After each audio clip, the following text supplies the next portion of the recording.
themselves. And friends, the Church of the Subgenius was founded in 1953 by that man, J.R. Bob Dobbs, who was already the living saint of sales, gifted with fabulous sales ability. He could sell shit to shit farmers and ice to Eskimos, or hypocrisy to subgeniuses, and that's why we're here tonight. He underwent in 1953 his divine immaculation when the god alien monster calling itself Jehovah seized Bob up in the spirit and revealed to him that throughout history, well, first off, Jehovah the monster alien, had been masquerading as God to many main cultures for quite a while, but also he had orchestrated a conspiracy of normals, ordinary, nice, garden variety humans who were robbing away the slack of the weirdos, the abnormals, the misfits, the mutants, the disbelievers, and most importantly, those who will believe anything. And so he commissioned Bob to found a disorganized religion, a club for non-joiners, which is kind of difficult to make money off of, but yet Bob could do it. Now, the important thing about this particular mind control cult of uniform abnormality is that actually, believe it or not, it's not that uniform. And there are a few people here maybe wearing what looks like a uniform, but actually not too many are. That's good.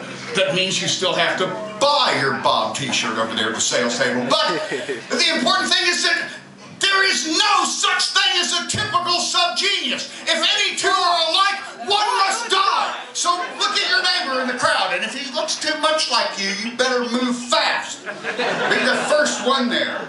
So, some people wonder, who is this man Bob? Oh, come on, it's just a joke, right? Bob's just a made-up, it's clip art or something, right? It's a satire or something. Would you walk up to a professional wrestler and say to him, hey, that wrestling stuff, that's really just fake, right? Would you walk up to a Christian and say that Jesus guy's just made up? Well, you might actually do that. We have known subgeniuses to do that.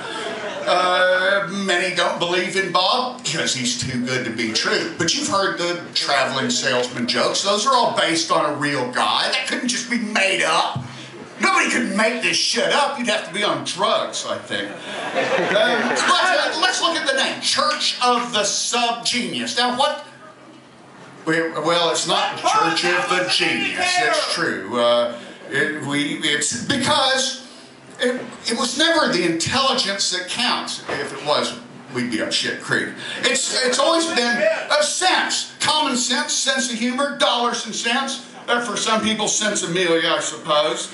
And Bob, the whole thing is not about Bob being smart. He's not the smartest man in the world. He may well be the dumbest man in the world, but it doesn't matter because he is the luckiest man in the world. When was the last time being smart got you laid?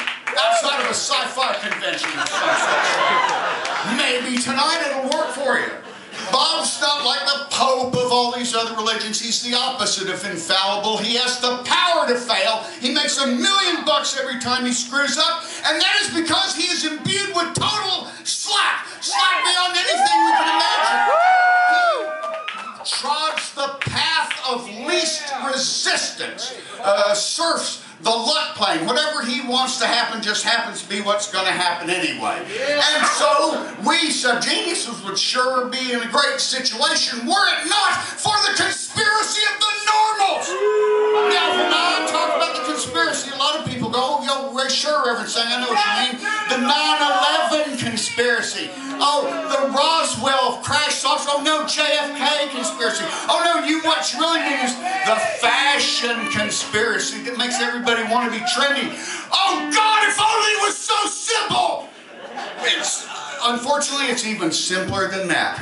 It's a conspiracy that doesn't even know it's a conspiracy.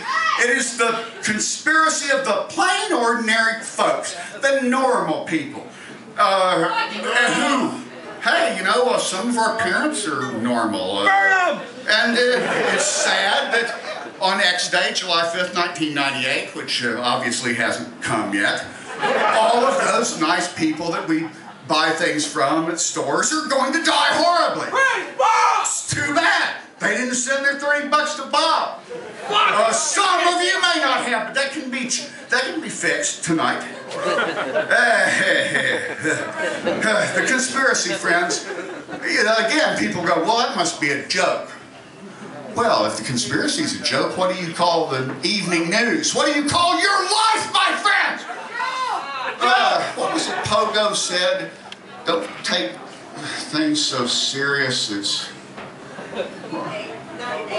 serious it's bad! Yeah, well, don't take life so serious. It ain't no ways permanent. People ask serious questions of the church. People actually come to me and go, what is there an afterlife, Reverend Stang? There is an afterlife in the Church of the Subgenius. It's called death. When you die, you're dead. That means if you've got anything living to do, friends, get busy. Hallelujah. Now, if you happen to have that $30 Subgenius minister's card in your pocket that promises you eternal salvation or triple your money back, so maybe you don't have to worry about that.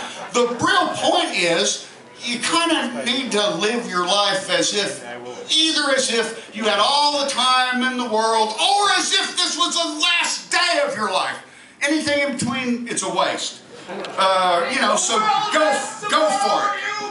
Now, a lot of folks go, well, I don't have to worry about the conspiracy because I'm a dropout. I'm a hippie, artist, art bum. I'm off the grid. I don't have to, I'm not part of what he's talking about. And you might even say, well, I don't do stupid things anymore. That's the stupidest thing you'll ever think to yourself. Because the worst part of the conspiracy is in you. The conspiracy is the part of you that makes you be an asshole to people sometimes. Oh, thank God I'm so deaf I can't hear the assholes. I love that. Some aspects of getting older is great.